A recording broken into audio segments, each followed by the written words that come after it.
It's a great opportunity week for our program. We said it over and over again, but it's so true. Like when we got here, we had a lot of objectives as we started building the program. This is early year 3.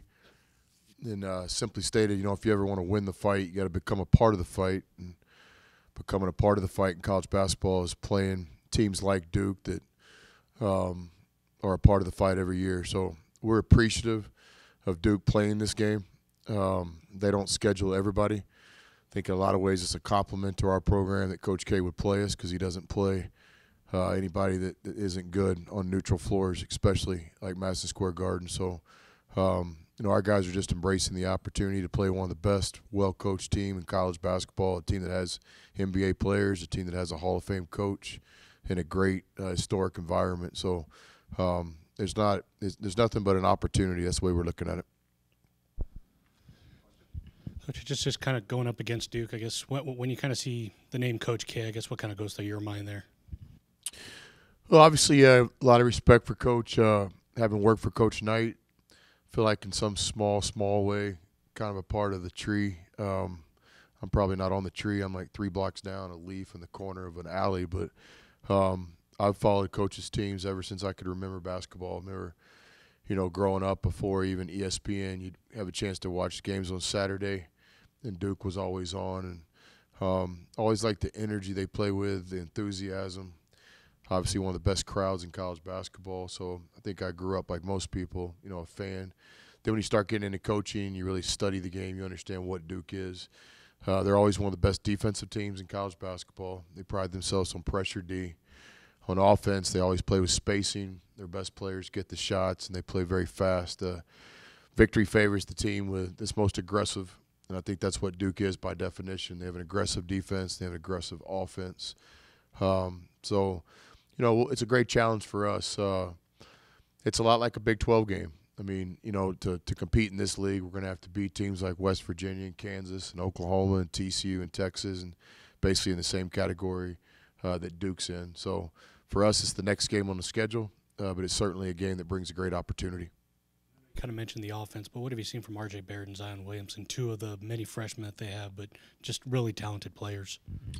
Yeah, all their top players, especially the freshmen, are just really aggressive. They score the ball. You average 20 points a game at this level. You're very, very talented, and Coach does a great job spacing them out where they have room to do their thing. Been really impressed with their point guard. I think that's kind of what makes their team go. He's just a really, really good player, unselfish, advances the ball as well as any point guard I've ever seen. He can score. He's got a killer mid-range game. So obviously their top 2 or 3 guys get a lot of attention, but they play 8 players consistently, and the 9th and 10th man are really good too. So we have great respect for every player on their roster, and we'll prepare accordingly. About their sound defense, with 2 teams that have sound defense, how much value do you put in the fact of the veteran experience on your team when they have 4 freshmen starting? I think it's one part of the game. Experience when executed can help you, but it really means nothing when the ball goes up. We do have an experienced team. They have a lot of young talent. We have young talent too. So, but I think a lot of you kind of made of that. I think that was kind of the theme of the Gonzaga game, experience versus youth. But we're 10 games in, and these guys took a foreign tour, I think, to Canada, and they played for Coach for 10 practices and 4 or 5 games, and now we're 10, 11 games into the season. So at what point do you stop talking about youth? I think, we expect Duke to play great. We know we'll have to play, simply stated, we'll have to play our best game of the season to have a chance to be in the game. Coach, how do you get the guys just to mentally prepare and drown out all the noise and get ready for Thursday night? Yeah, eliminating distractions is everything, not only in basketball but in life, right? You got to kind of focus on what you're trying to get done and then have a plan on how you're going to try to get whatever that is done. So a lot of distractions this time of year. Obviously holidays coming up. Social media today makes it really challenging, but this game is what it is. I think one thing you do is you embrace the reality. We don't shy away from this. Great opportunity. National television, historic Duke, sellout, Madison Square Garden, NBA players. We don't shy away from that.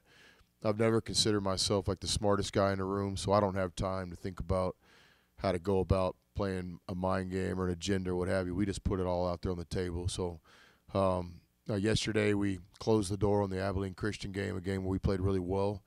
Then we introduced the next opponent, and a part of introducing Duke is just embracing the reality of what this is. This is a great opportunity for our program. Coach, I know it's a business trip with you guys going up tomorrow. Do you have plans? You've talked plenty of times about teaching your kids about the history of stuff. Is there plans for you guys to go do some stuff up there? Yeah, we're looking forward to that too. You know, we have a process that we believe in. We have great respect for our opponents.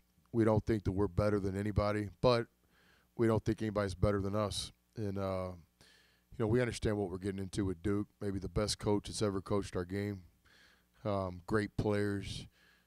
But, you know, we have a lot of confidence with ourselves too. We're going to show up to try to play well. We're going to try to show up to win the game. And it starts with just that kind of approach. But with that, we also believe in balance. You know, you got to have great balance. Your faith and your family are obviously first, then it's basketball. And so with this trip, no different. We want to embrace the reality that it's a special time. New York City at Christmas, Madison Square Garden. So we've got some things set up for the guys team-wise. But when it starts getting time to start getting ready for the game, then we'll give this game 100% of our focus and respect. What do you remember about the trip to the NIT with Coach Knight back in '03, I believe? Yeah, I want to say I went there 3 times with Coach. Maybe one postseason NIT, one preseason NIT, and then maybe another trip. But great memories from those times. One's kind of a part of basketball history. You know, we got beat by St. John's in the Final Four of the NIT, and then we played the last ever constellation game. I think it was us against Utah. So you had 2 Hall of Fame coaches, Coach Knight and Majerus, and there was nobody at the games. I think it was a separate ticket. So you're sitting there in Madison Square Garden. There's about 300 people at the game, and you're playing for a third-place game. So I'll never forget that moment. Coach was always so great to the guys, too. He would show us around the city. He had great love and knowledge of the city, having coached at West Point, recruited there all those years. So it was kind of like a history lesson by Bob Knight when we took those trips. So, you know, I tell the guys all the time, it's not just about the destination, it's about the journey. And this is a perfect example to kind of, you know, practice what we preach. So this is a business trip. We're going to play one of the best teams in college basketball. But at the same time, it's also an opportunity to enjoy life, you know, and enjoy New York City.